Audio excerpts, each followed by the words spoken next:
Muchísimas gracias a todos, un gusto estar aquí con ustedes.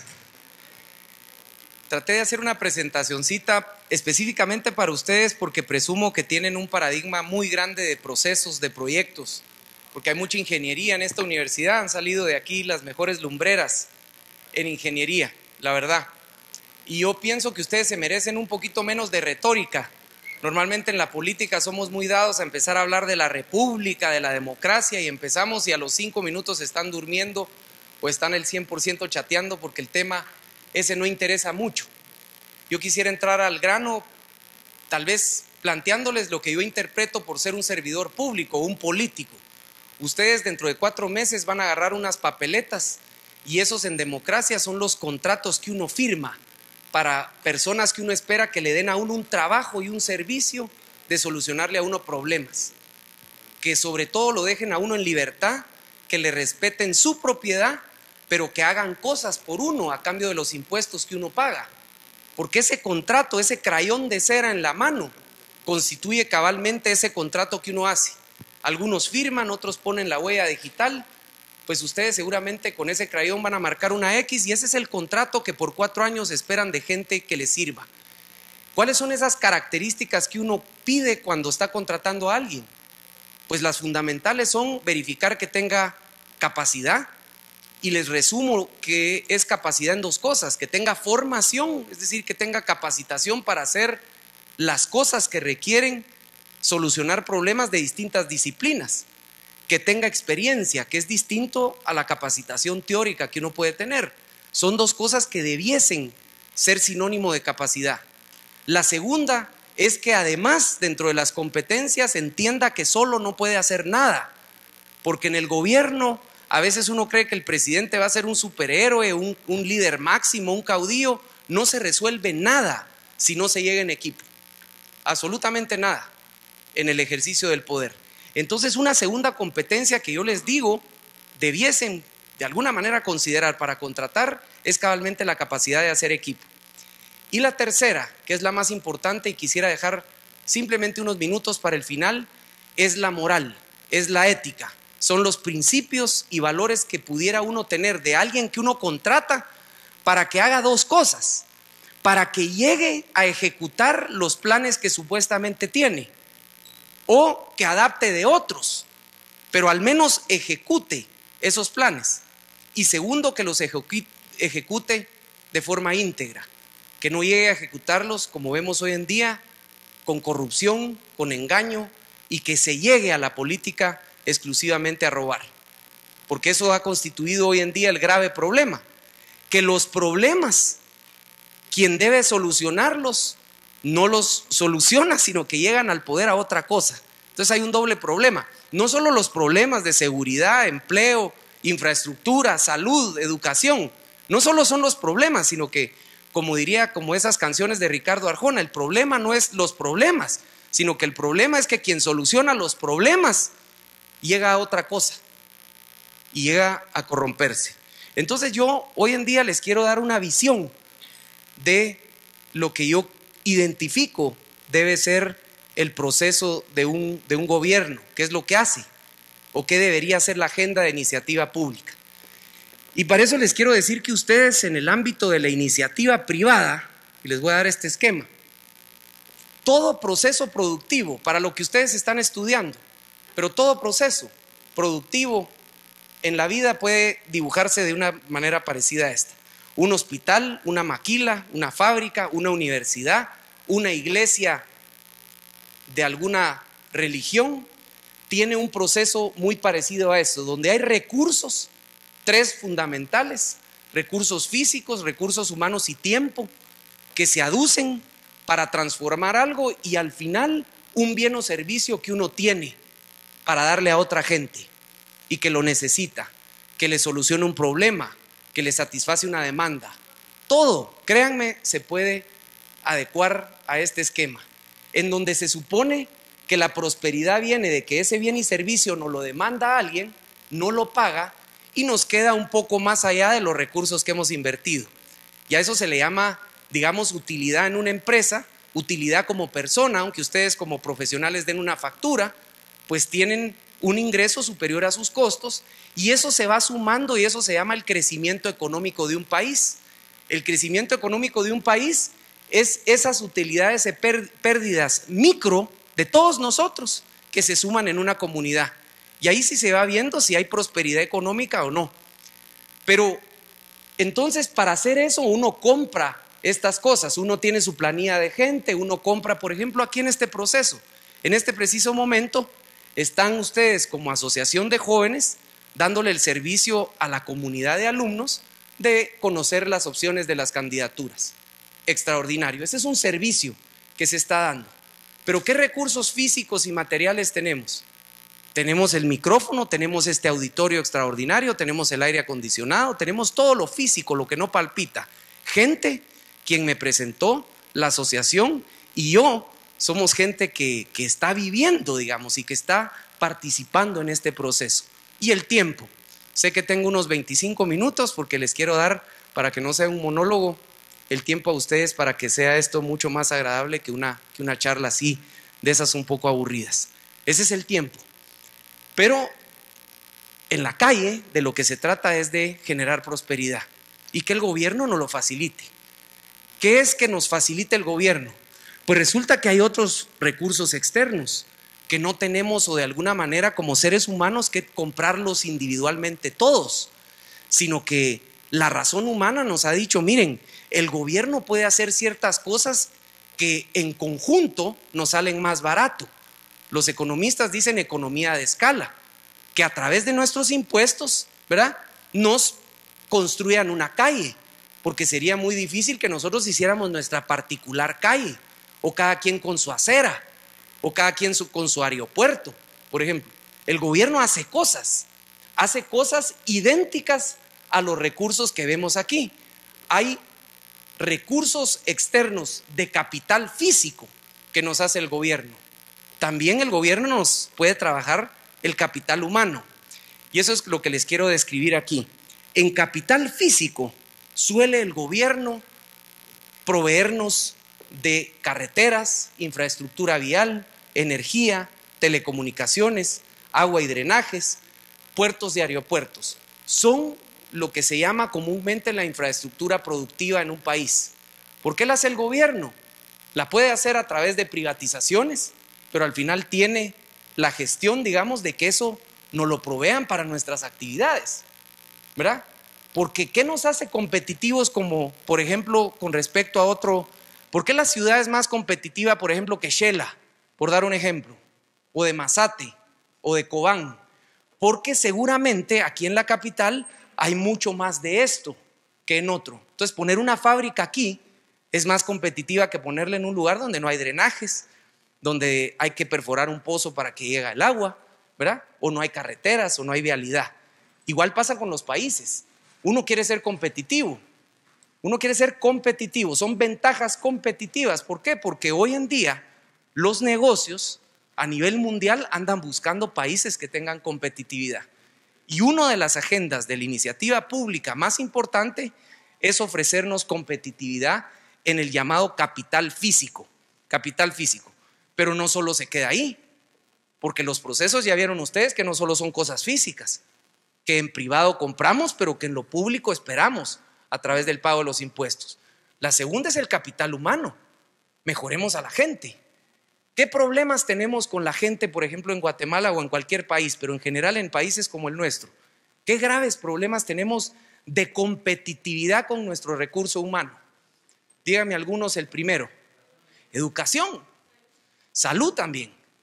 Por ejemplo, el 17% de los guatemaltecos es faltista, es lo que se llama ausentismo laboral.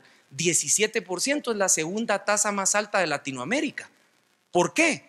Porque ese 17% tiene faltas al trabajo, ¿verdad?, derivadas de tos, porque desde chiquitos está al lado de un comal con leña, ¿verdad?, inhalando, nos friega los pulmones, y muy poca salubridad. Nos empachamos, pues, así como en términos chapines, nos empachamos, y la diarrea y los problemas gastrointestinales hacen que nuestra población siempre esté medio enferma, por darles un ejemplo. Entonces, el tema de entrarle a esos problemas es mejorar el capital humano y, por supuesto, la educación. La educación. Vinieron los call centers a Guatemala y en cuestión de 3 años se consumieron la oferta de inglés básico. Inglés básico es que tenga uno una computadora y sepa decir yes, no, que le pregunten a uno el saldo de una tarjeta de crédito y uno sepa en inglés los números, relativamente, digamos, básico. Pero, ¿qué pasó a los 2 años o 3 años? Se consume toda la oferta laboral del joven de inglés básico, pero entonces empezaron a hacer dinero los que se metieron a call centers y dijeron, ya puedo dar otro servicio. ¿Qué otro servicio? Pues que haya conversación, ¿verdad? Que ya no solo el saldo y el yes y no para ver si tengo, digamos, algo bancario, sino que ya pueda preguntar algo. Pero ¿qué viene Guatemala? Que ya no podían tener conversación. Entonces los inversionistas de call centers dicen, mire, yo tendría una oportunidad inmensa de generar empleo, pero ya no hay oferta de ese inglés. Entonces, ¿qué tengo que hacer? En lo privado tengo que empezar yo a invertir en capacitación porque no la encuentro afuera y ya me hace menos competitivo.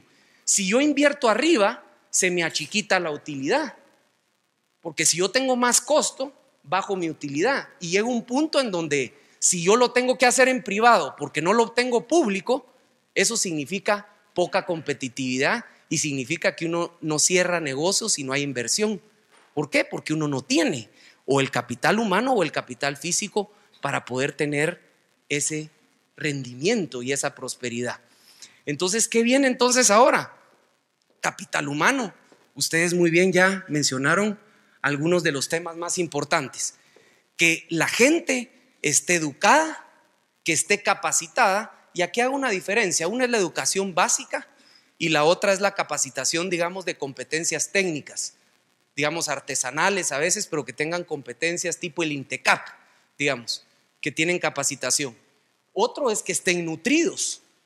Creo que más que nadie ustedes están ahora muy conscientes del efecto que la desnutrición crónica tiene en Guatemala, que si no han tenido los nutrientes adecuados en los primeros 1000 días de vida, se queda de alguna manera el cerebro atrofiado para no desarrollar sus principales capacidades a futuro. Entonces, aunque coma muy bien el resto de su vida, en ese espacio de vida no conectó las neuronas y entre otras cosas se dejó de ser listo. Ese es el término, se dejó de ser listo. Y dentro de la listura está la capacidad de plantear corazonadas, digamos, hipótesis. La listura viene dada y a veces uno no lo entiende, la mate da mucha de capacidad deductiva, cabalmente en esa fase de la vida donde se desarrolla una parte del cerebro y nos da deducción, y la deducción nos hace listos. Por ejemplo, si ahorita viene una persona de negro, ¿verdad? Y se sienta ahí, dice uno, bueno, qué elegante esa persona de negro. De repente entra otra persona, ¿verdad?, vestida de negro y se vuelve a sentar y dice, bueno, qué elegantes estas dos personas de negro.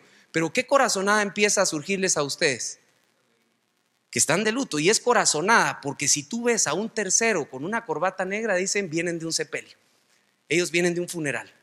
Eso, aunque no me lo crean, que es lo que tú con 2 ejemplos ya dedujiste, es lo que no se logra a veces por no tener esa parte del cerebro. Y es tremendamente útil el planteamiento de hipótesis. Pero no les quiero hablar de pedagogía y cosas muy exóticas, pero es fundamental la nutrición para eso exactamente, entre otras cosas. Pero bueno, tenemos sanos y que estén disponibles.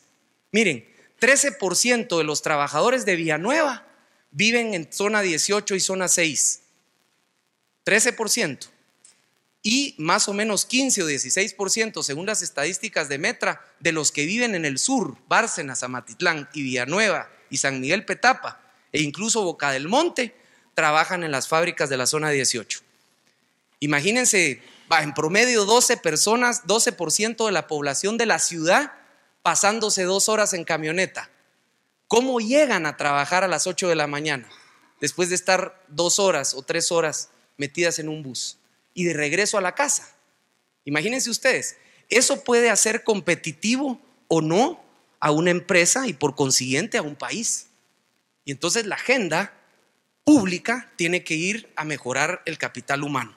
Y tercero, lo más importante a veces son las condiciones. Ayúdeme en esto, pues, que el gobierno me ayude en esto. Écheme la mano porque yo pago impuestos y nos sale más barato a nosotros tener un país con capital físico y capital humano. Échenos la mano, pues, pagamos impuestos, dennos ese servicio en 4 años. Pero lo más importante es que en libertad nos permitan desarrollar nuestras ideas, nuestro emprendimiento, que cerremos negocios y que haya, entre otras cosas, ¿qué? Respeto a las reglas, que haya justicia, que haya seguridad para mis empleados, para mis valores, para mi inventario, que no tenga que estar poniendo alarmas, Reason Ribbon, teniendo que pagar planillas en el banco porque no puedo hacer otras cosas. Eso es lo que se llama condiciones de negocios, clima de negocios. No nos arruine nuestra posibilidad de ser creativos, de innovar. Queremos nosotros servir. Recuérdense de arriba, nosotros lo que queremos es servir a otros y a cambio de ese servicio que nos paguen. Eso es lo que queremos, encontrar un mercado sano, en libertad, voluntario. Entonces el Estado debe también tener una agenda de decir, mire, yo le quiero facilitar, no soy un obstaculizador, yo quiero ser un facilitador de ustedes para que salgan adelante. Eso es lo que uno esperaría de un gobierno. Entonces hay una agenda importante de clima de negocios que va por el lado de la seguridad, la justicia, la certeza jurídica. Miren ustedes el desfalco de aduanas. Bueno, no es desfalco realmente porque no sacaron dinero. ¿Qué es lo que hubo en aduanas? Hubo un fraude, ¿verdad? ¿Por qué? Porque no hay certeza jurídica. Si viene un furgón y el que trae el furgón de bienes importados no sabe si va a pagar 100,000 quetzales de impuestos o 200,000 quetzales de impuestos, y es hasta que llega al puerto para que la gente de aduanas le dé a uno un conecte y que le diga, mire, ahora va a salir a 80 usted, pero mire, si el mes pasado yo traje el mismo furgón y me salió a 40. Ah, sí, pero los muchachos ahora ya viene Navidad usted, ya viene Navidad. Si uno tiene esa incertidumbre jurídica, es un desastre. No puede uno proyectar un presupuesto. ¿Cómo voy a proyectar yo mi flujo de costos a futuro en mi presupuesto si no sé ni siquiera cuántos impuestos debo de pagar? Y si sale mi furgón finalmente de la talanquera, vaya a pagar impuestos y a los 2 kilómetros me ponen, ¿verdad? Porque así dicen, así decimos los chapines, me pusieron. ¿Y qué vos? Se llevaron mi mercadería, vos traía todas las iPads, vos tenía para Navidad, vos. Y ahora tengo que cumplir con las sucursales ahí en Oakland Mall y en el Fontavela. ¿Y ahora qué hago? Pues mira, man, traía seguro. Pues sí, el seguro, pero no me cubre tanto porque yo ya pagué el seguro aquí en mis costos, ¿ve? Ya pagué el seguro. ¿Por qué? Porque no tengo un clima adecuado. Entonces, entre más seguros tenga, entre más guardias, entre más alarmas, entre más custodios, significa que yo no estoy dando condiciones y me va saliendo menos ganancia. Y al final, ya no, vos, yo quería traer eso, era re buen negocio. Fíjate que en Costa Rica sí sigo con el negocio, en Guate ya no, vos. Es que mira vos, los impuestos me ponen, fíjate que los mismos empleados, y después llego y no puedo ir de noche porque ahí también hay túmulos, ya empieza el desastre. Pero dejarles a ustedes una visión bien clara significa exactamente lo que ustedes están viendo. ¿Cuál es lo que tiene que hacer un gobierno? Le estoy súper resumiendo, pero al final no crean que por súper resumido no tiene que tener claro qué es lo que uno tiene que hacer. Lo que uno tiene que hacer es que a raíz de que la gente paga impuestos, uno tiene que trabajar en equipo, con capacidad, con experiencia para dar estos servicios para que en libertad, arriba, con su propia iniciativa, salgan adelante.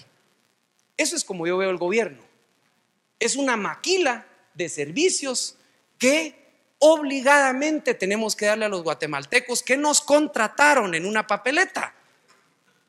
Eso es lo único que tenemos que hacer. 4 años. Entonces, le he puesto ahora la iniciativa pública, la iniciativa privada. Algunas pinceladas importantes adicionales a saber eso, que yo les quiero aportar de lo que nosotros en lo particular como candidato y como partido, creo, en alianza con el Partido Unionista, considero de lo más importante simplemente mencionárselo, pero estoy seguro que en las preguntas podemos ampliarlo, o espero yo que en estos 4 meses. ¿Qué temas considero fundamentales acá? Este es agüita, ¿no? Perdóneselo. Perdone.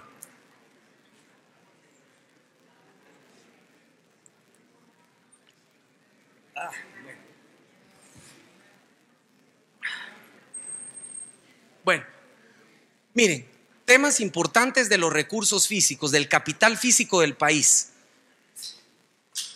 Hacer infraestructura relacionada con la productividad actual. Apoyar infraestructura para la productividad. Les doy un ejemplo. Entre Chimaltenango, solo les voy a hablar de Chimaltenango, un poco también Guatemala, pero todo lo que es Zacatepeques, Chimaltenango y parte de Sololá. Tremendo potencial en productos de exportación, ¿verdad? En productos de exportación. Ejote, berries, vegetales, huicoitos, como decimos nosotros acá, todo lo que se va a Estados Unidos y Europa. Pero ¿qué pasa? La infraestructura rural de Comalapa, de San Martín Jilotepeque, solo por mencionar en Chimaltenango algunas, desastrosa. Grandes avenidas o grandes bulevares y grandes carreteras que vemos en el sur o algunas de las que se vienen haciendo, pero para ese clúster de exportación de vegetales que viene siendo una gran cantidad de nuestro Producto Interno Bruto y de microempresa comunitaria, cero infraestructura rural, desastroso. Entre ellos, que fíjense ustedes que para poder llevar los productos a donde se seleccionan, se empacan y se meten al furgón y se van afuera como exportación, tiene más o menos un 20% más de tiempo de viaje. Es casi un 20% comparado con otros países, incluso de Centroamérica. ¿Por qué creen ustedes? ¿Por qué creen ustedes que el viaje es muy tardado aquí en Guate? ¿Perdón? Malas las carreteras, sí, pero un factor adicional por el cual no tanto, a ver, sí hay, ¿verdad? Pero posiblemente no se ha medido en 365 días del año y una tasa. ¿Cuál creen ustedes? Más o menos pudiera haber, ¿sí? También es cierto, ha de ser, tiene usted razón, pero hay un factor que es bien, que nos desespera. Túmulos. Los túmulos no solo nos hace un 20% de viaje más caro, sino que además, como les contaba, mayuga, deja con moretes. Hagan de caso que han visto el banano mayugado. Pues el morete de la fruta y el vegetal lo rechazan ya en Estados Unidos y en Europa. Y se moretea, perdón por la expresión, pero se moretea el producto por los túmulos, ¿verdad? Ahí van todas las cajas de los berries, ¿verdad? Y morete. Entonces, adicionalmente, rechazo, costo, por unos túmulos. Y uno dice, pero mire, es que la gente tiene que poner túmulos porque si no se pasan rapidísimo. Bueno, certeza de ley. Certeza de ley. En este pueblo se transita a 25 kilómetros por hora. Y si no, ya están unas pistolas y una tecnología. Pero con certeza, como aquí la PMT, que salvo que uno sea un kamikaze, se pone en una línea roja, pues porque sí le caen lo de los casquitos inmediatamente, ¿verdad? Pero en el interior, certeza jurídica, el entrar a poner orden ahí, sube la competitividad. Pero me estoy yendo un poco. Infraestructura productiva, caminos rurales y riego. Riego es fundamental. Fíjense que hay varios lugares, pero le estoy hablando cerca de 60 o 70 lugares donde ya tienen definido uno los reservorios naturales. Son como pequeñas presas para que cuando llueva se haga un embalse pequeño y que se guarde. Hay un gran potencial en Alta Verapaz, también Baja Verapaz, ¿verdad? También en Quetzaltenango se tiene plenamente identificado. Ese es el tipo de infraestructura productiva que necesita el país. ¿Me entiende? Porque con riego se vuelve la productividad 30-40% más, ¿verdad? Que pura la época, digamos, de invierno. Acopios y cadena fría son lugares donde se pueda acopiar papa, maíz, frijol, ¿verdad? Vegetales, centros de acopio y lo que se llama cadena fría. Les cuento, el aeropuerto de Guatemala se mejoró, Antes parecía pura estación de, digamos, de transporte extraurbano. Hace unos años se mejoró, se está deteriorando, pero se mejoró. Pero en lo que no se construyó fue lo que se llama el finger, es decir, una terminal para, digamos, para comercio, no para pasajeros, sino que para producto de exportación, entre ellos cuartos fríos. Como no se tiene cuartos fríos, no podemos exportar tilapia, por ejemplo, no podemos exportar muchas cosas porque se arruina, se chuquea, dirían ahí, ¿verdad? El producto, porque no tenemos esa posibilidad. En otros aeropuertos existe eso, existen, digamos, esas facilidades, ¿verdad? Se paga obviamente por ella, pero dice uno, yo puedo salir a las 5 de la tarde, puedo salir a las 9 de la mañana, no importa, llega mi producto al aeropuerto y al día siguiente se va. Hoy no, hoy tiene que salir uno a las 2 de la mañana, ¿verdad? Arriesgándose a que le pongan, ¿verdad? Tiene que pagar horas extras al piloto, al custodio, al que le va a recibir en un lado, al que le va a abrir la finca, ¿me entienden? Mucho costo por el horario, por no tener un cuarto frío. Entonces es infraestructura inteligente para poder hacer una, digamos, una productividad, una competencia más fácil. Entonces tenemos otra cosa importante en la energía. Yo fui ministro de energía, pero les cuento hoy en día uno de los principales problemas del interior, no tanto aquí en la capital, solo para que ustedes sepan, más o menos el costo de kilovatio hora aquí en la capital cuesta 1.25. En el interior, que es la gente más pobre, evidentemente, cuesta 1.70. ¿Por qué hay de 1.70 el kilovatio a 1.25 aquí? ¿Por qué? ¿Por qué? Costos de transporte, sobre todo pérdidas de transporte.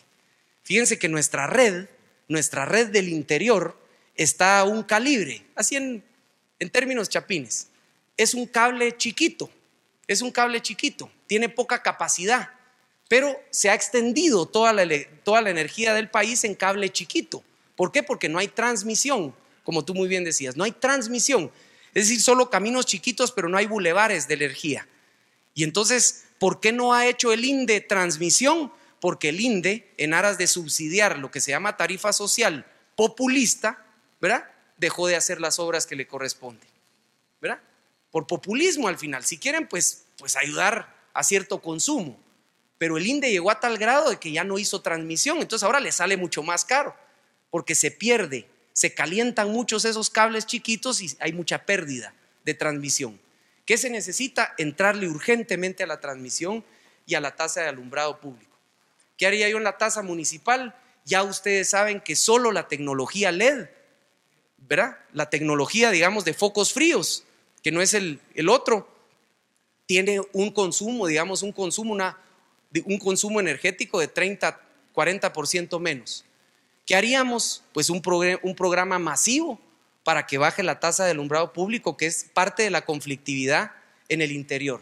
Ustedes han oído, ¿verdad?, de todas estas organizaciones, Codeca y otras que existen, que son gente que ya no quiere pagar la energía. ¿Por qué? Les doy un dato. En el interior, la gente, en promedio, paga 30% por su energía y 70% por la tasa de alumbrado público. Y esa gente que está en un paraje, está en un cantón, está en una aldea, posiblemente no ve pero ni siquiera un foco en el extravío que lo lleva a su casa, pero paga 70% de la tasa de alumbrado público. Y eso se tiene que corregir inmediatamente. Y por eso es que hay mucha conflictividad en el interior, entre otras cosas.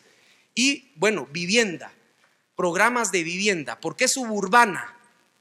Suburbana viene de suburbios, que son los sectores, ciudades dormitorio, cerca de las ciudades intermedias guatemaltecas. No podemos seguir haciendo vivienda al estilo de Foguavi, que es el sistema ahora que en cualquier terrenito en una cima de una montaña se les da subsidios para que hagan, supuestamente, porque no hacen, y es una corrupción tremenda, casas. Uno tiene que ser más inteligente y decir, mire, tenemos que abaratarnos los costos, tenemos que vivir más juntos para que nuestros costos de electricidad, de drenajes, de agua potable, etcétera, y de vivienda, de transporte, estén cerca de los lugares productivos que yo tengo que hacer. ¿Qué haría como política de Estado? Reorientar la urbanización o la vivienda urbana, sobre todo en los suburbios, porque no podemos seguir teniendo esa dispersión, digamos, de vivienda en este país sin una señal clara. Entonces, ¿quiere subsidio? Venga entonces con el incentivo de abaratar los costos. Ya vamos, 5, ¿ok? Ya vamos así rapidón. Bueno, temas de educación, rápidamente. Educación, miren, Guatemala en primaria no estamos mal. Digamos, 89, 87% de la población tiene primaria. Estábamos graves antes, hace 10 años o 20 años. Pero ya no estamos tan mal en primaria. Tenemos fondos para Universidad de San Carlos. Mediocre los servicios en muchos sentidos, pero hay recursos para universidad. ¿Qué no hay? Básico y diversificado. Básico y diversificado es como el barranco que no existe en nuestra oferta pública de educación. Y me sirve como anillo al dedo lo que les decía de la capacidad deductiva con las personas de negro, porque lo que uno aprende en básico y diversificado, y ustedes me los dirán, entre otras cosas, es aquel famoso libro de álgebra de Baldor. No sé si ustedes se recuerdan. Y los casos de factorización. Pues entre otras cosas, esa matemática nos da un soporte deductivo tremendo. Tremendo. ¿Qué pasa? Que el guatemalteco se va de sexto a buscar el sueño americano, no cachó, no tuvo oportunidad de tener aquí un empleo porque no tiene la competencia. La competencia básica la va a dar básico y diversificado. Y por eso es que tiene que haber un reenfoque grandísimo a ese tema.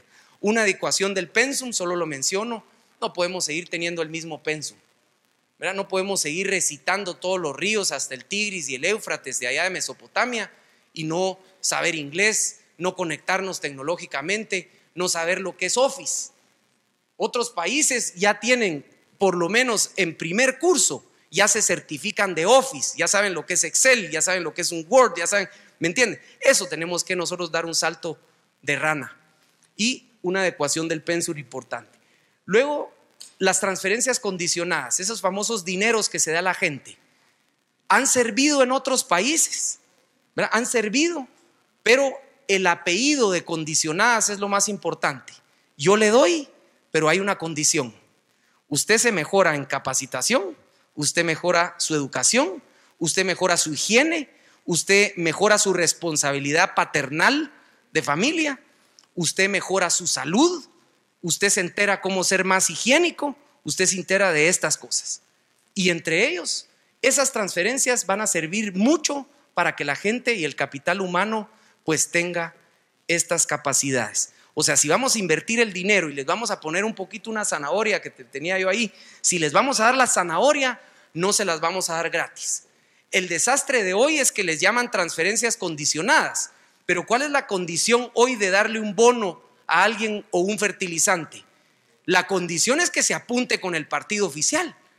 Eso es la condición. Yo se la doy a usted si es del partido usted. Usted de las células. Y Dios guarde, va al parque porque lo vemos con otro partido. Mire, señora, amor con amor se paga, señor. No vaya a ir, ¿verdad? Y entonces encadenada la gente de poder hacer lo que ustedes están haciendo, de escuchar sus opciones.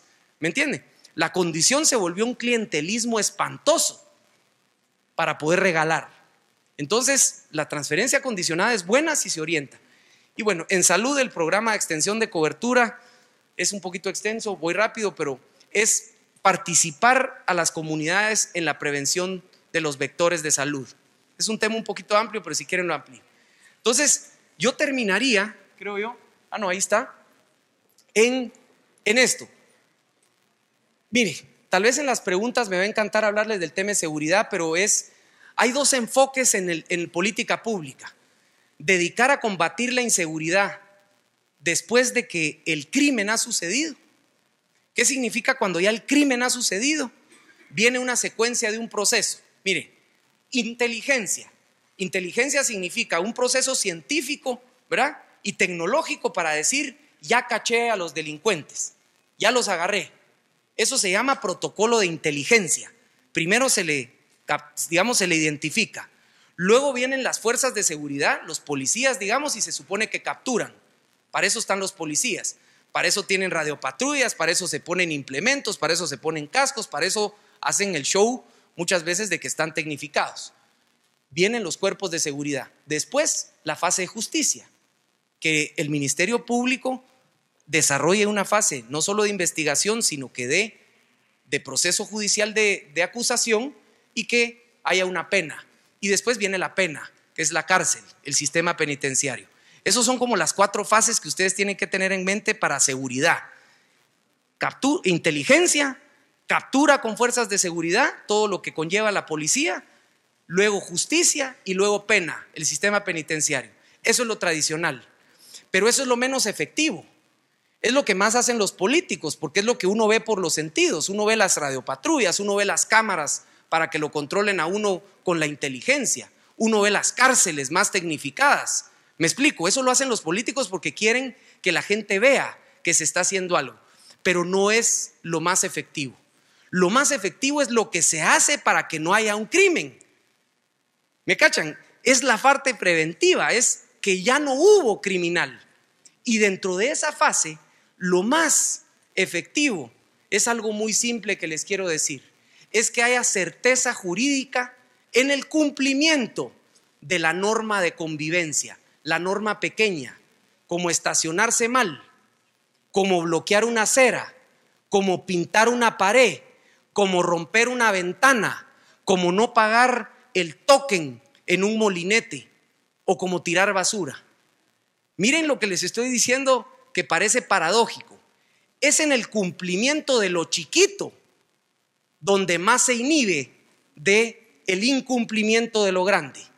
Las sociedades que cumplen con certeza en ese tipo de normas, como en la familia, si se tiene certeza y la educación de premios y castigos es orientada a dar certeza en lo chiquito, nosotros crecemos con inhibición de cometer, digamos, incumplimientos mayores. Y el mejor ejemplo es Nueva York. Nueva York pasó la segunda ciudad más violenta del mundo en 3 años a ser la 200 y pico ciudad más violenta del mundo a principios de los 90, con un programa que ustedes pueden bajar de internet después que se llama Broken Windows. Se llamó por romper cristales en español, pero fue realmente derivado de que 48 horas a la cárcel se le aplicó al que no pagara el molinete del metro, al que pintara propiedad pública y privada, rompiera cristales o interrumpiera aceras. Se complementó con parques, dignificación de la ciudadanía, muchas cosas más. Pero la esencia que cambió la conducta inmediatamente para inhibirse de homicidios que las maras de Bronx, de Queens, de Nueva York, digamos de los suburbios, se inhibieron porque había certeza en lo chiquito. Nosotros tenemos que entrar con un enfoque preventivo muy particular. ¿Saben cuál es la antítesis en Guatemala? Cuando ustedes ven una norma de que le van a poner sanción a los que no lleven casco o lleven chaleco o 2 personas en una moto, y a los 2 días salen las autoridades diciendo no vamos a sancionar, ¿verdad? Pusimos la ley, pero no tengan pena, mucha, agarren la onda, no la vamos a cumplir. Esa es la señal devastadora que nos hace vivir en anarquía, de no hacer cola, de ser abusivos en el tránsito, es más, hasta vanagloriarnos si nos colamos en una cola de un concierto, ¿verdad? O guardamos una banca en un foro o en una iglesia, ahora le guardamos a la gente. Nos volvemos desordenados, nos volvemos anárquicos, y eso se traduce en una inseguridad o una delincuencia muy grande como sociedad.